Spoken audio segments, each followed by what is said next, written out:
I love Paige so much. You have to still care for the girl. You probably still care for your ex, right? No. Hello everybody, welcome back to Taste of Reality. My name is Queenie. For those who don't know me, reviewing Love Island Season 8, Episode 7. I don't know when this is going to come out because I thought After Sun was supposed to be today. Had no idea there was going to be an episode. So, wow, took me off guard. Yeah, this might go up Monday. It goes up when you see it, okay? Anyways, before I get into it, please make sure to like the video, subscribe and hit the bell, and leave a comment down below. So for some reason, this recoupling really had everybody in their feelings. Like, people were like, yeah, I feel like our relationship is really solidified now. We had people in tears. We had people promising trips. It was just a lot. But anyways, after the recoupling, the first couple who was having a conversation was Davide and Amber, and he was basically trying to say, I hope that this recoupling has reassured our connection. I was a bit, I suppose, more hesitant because I was thinking, well, is this guy just with me? Because obviously you've been put with me. It was like reassuring that you picked me and like maybe the public were right. Yeah, that's what I was thinking, you know. It's obvious that out of the women in the house right now, she was going to be the only option. Verdict is still out if temptation came and he will still be, you know, wanting to just be with Amber. But for now, it's the relationship that I'm rooting for, so I'm sticking to it, okay? We also had Luca, who has only had one solid conversation with Gemma, but now all of a sudden he's like love bombing her with, I'm gonna do this and that for you, and we're gonna go on this trip, that trip. Like, where's this coming from? Basically boyfriend and girlfriend. Oh my God, calm down, no, you wish.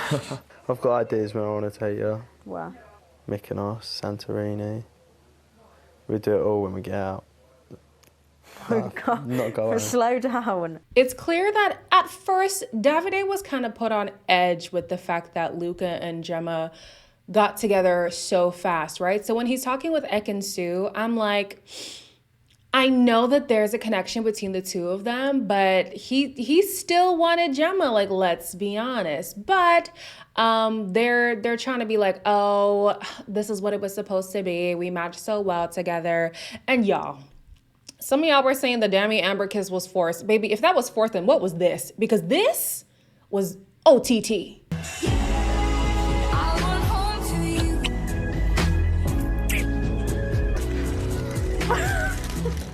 Yeah. Later on, like later in the episode, we do find out that at least when it comes to sexual compatibility, they on paper would be well suited. So if you came to find a hookup, you found it. Let me just say that. So then we have Ikenna and no, did I talk about Andrew and Tasha? Andrew and Tasha were first. They were talking about, you know, this was the right decision, and I don't know what Andrew said to Tasha. I forget. I wasn't really paying attention, but it had her in tears. But I was like watering. I was like, don't cry. But yeah, I'm really, really super happy, and I just can't stop smiling. I have my feelings about both of them, so it's really hard for me to really root for them. If they can make it work, then cool. I feel like it's going to be a Liam and what's her name? Millie situation where they're gung-ho, they're one of the first couples to make it, and then Casa Amor comes and things go up in flames. I feel it in my bones, but we're yet to see. Then finally we have Ikenna and India, who feel like the recoupling has really solidified their relationship. You think that solidified us a little bit more? Or? I've always been saying like, oh, like you're laid back and whatever.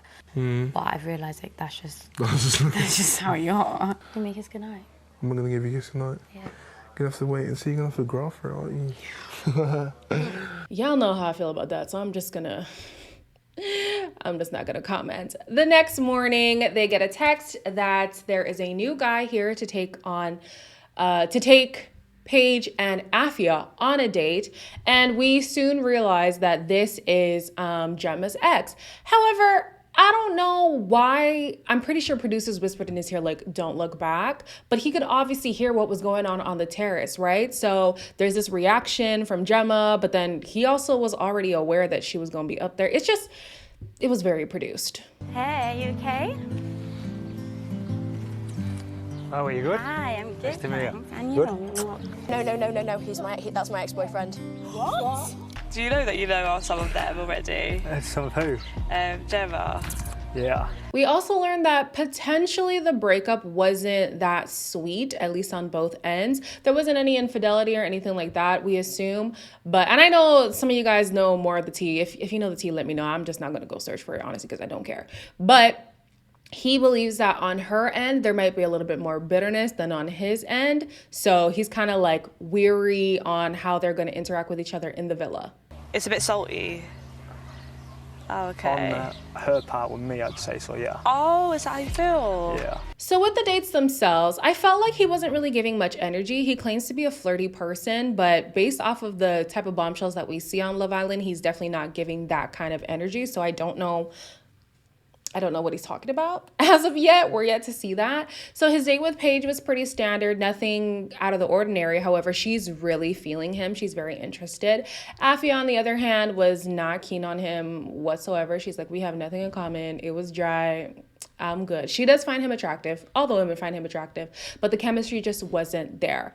However, when this guy meets the guys, all of a sudden his energy is through the roof. And I'm like, where was this on the dates? Oi, oi. The boys, eh? What are we saying? Geese? You good, lad, yeah? Chilling, bro. Chilling. Jack, nice to meet you. Jack. So after the dates, it's established that Afia is not going to pursue it, obviously. And at this point, Gemma was saying, I'm not really keen on reconnecting with him. We can be cordial, but, I don't plan on going down that route, which gives Paige the green light to pursue him, right? So while Amber and Paige are trying to set up a game plan for how she's going to have a conversation with Jax, Ekin-Su does what Ekin-Su does and swoops in before she gets a chance. I shouldn't be saying this because Why should you not be saying that? you have really nice eyes. Huh? You have really nice eyes. If you came in here early, Yeah, I would have sure. wanted to get to know you as well. Davide is under the impression that Jax is not a threat to him and Ekin-Su's connection. But the problem with Davide is he thinks, okay, so there's this saying like, smell yourself. He be smelling himself. He thinks he's God's gift to humanity, which means he doesn't try. He thinks that his attractiveness, his accent, his perfect physique is enough to get somebody's attention and also keep it, which is not the case. And so when he lost Gemma the first time, you would have thought he'd be like, okay, maybe let me put in more effort than just being here. But now he's going through the same thing again with Ekin-Su. So Ekin-Su expresses her frustration with India, basically saying, I'm tired of being the person who's always putting in the effort because I feel like Jax has only been here for a few minutes and he's already doing more than Davide, and we've been here for a few days now. India is sharing her same gripes about Ikenna, basically saying like, I don't want to pursue him. Like, this is not how it's supposed to be. And so she's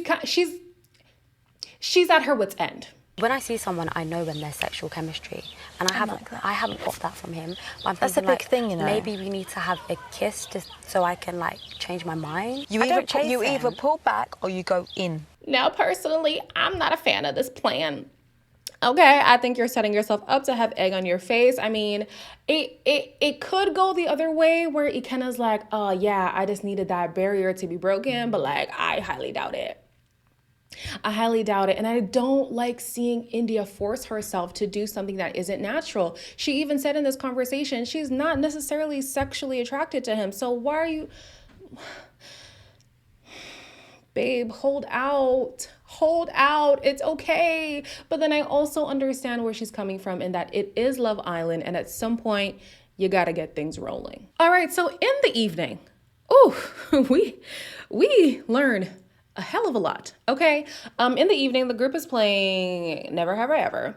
And in the game, we learned that most of the girls and half the guys have kissed the same sex. Yeah, he's my best friend, dude. I do it again. I do it right now if he's there. I don't care. Ekin-Su is the only member of the Mile High Club. Half the group has slept with someone who was cheating, like they were involved in the cheating. But Luca, interestingly enough, tried to hide his answer. Davide has had sex with his voyeur friend's girl. Well, once he watched it, once he didn't. Jax has had a threesome, while Paige has had a foursome. Andrew, surprisingly enough, is into BDSM. And lastly, Gemma has gotten back in the sack with an ex. Surprisingly enough, though, it wasn't Jax. I didn't really sort of think. I think their dynamic is interesting. So she obviously has no ill will when it comes to him, but she has this kind of like protection, you know? She did that statement. She took a drink for that statement, but I guess got caught up in the game and forgot how it would potentially affect Jax. It didn't come up, that question, at least not in this. Maybe we'll see it in Unseen Bits or something. But you could kind of see that he was irritated by that answer. So potentially maybe while they were dating or after dating, because they've been together for a year and a half. Maybe it was a situation where she said, oh, that's my ex, you don't have to worry about it. But then if you said you went back in the sack with an ex, who knows? I also want to know, how many exes does she have? Because that'll help us narrow down, okay, like what's the timeline here? Why was old boy feeling a little offended? It could also be production slicing and dicing scenes to make us feel like he was annoyed by that answer, but that's just what I want to know. They later on do have a proper conversation, just really examining where they both stand, with them both being in the villa. I reckon I could wind you up quite easy still. What, you think you could? Just put it to test. No, all right. Yeah, you are pretty similar. Yeah, that's probably why you like him, innit? So you're allowed to have a little flirt on that one again. What, with me? Yeah. Well, I'm not gonna say no. I like that even though they're exes, they do have a good rapport and they're not gonna step on each other's feet in the house. I think, like, I was inclined when this episode started to be annoyed with the producers, because you're bringing somebody to specifically like add drama, but to one person. So, you know, like when they brought in Ekansu, like Ekansu had no connection with anybody, but she was bringing drama because she was like, oh, I'm going to put it full on. I don't care who it is, right? Whereas him coming in is a direct, for lack of a better term, attack on one person, being Gemma. So I do like that they have a relationship that is amicable, because it allows the single women to actually have a chance. You know, Paige doesn't feel like she has to tiptoe around the situation. She's kind of been given the green light to pursue Jax however she wants to, which is great. I feel like that's the point of bombshells. They're supposed to come and actually latch on to somebody, or maybe a few people, and not just add drama for one isolated person. Another thing with the storyline, like I said in the Unseen Bits video, I'm annoyed with Gemma's storyline, but that's the point. You're supposed to either love it or hate it, and I hate it, right? But now I'm actually starting to love it, because seeing Luca have his panties in a bunch over Gemma gives me great joy. There's no one else. I've kind of set in stone. I don't really want to get to know anyone else, and no one else was my vibe. But, mate, to be honest, I'm just kind of, I don't know, just feel drained. This man was on the world tour not too many days ago, stringing this girl along, that maybe not stringing, but, you know, just sowing seeds of false hope all over the place, right? So now that he has settled in and he seems to have these grand visions of where he wants things to go with her, he's feeling the pressure a little bit. He's feeling the heat, and I like it. I like seeing Luca being dished a bit of what he's been handing out. It's nice to see. Obviously, we don't know what's going on tomorrow, because they don't want to give us previews for next episodes. They want to give us first looks the next day, so whatever. So that's all I got. As always, like the video, subscribe and hit the bell, leave a comment down below. Can somebody let me know, so After Sun is like done? I'm okay with it. I just want to know so that I don't miss next Sunday. Yeah, that's it. I'll see you in the next one.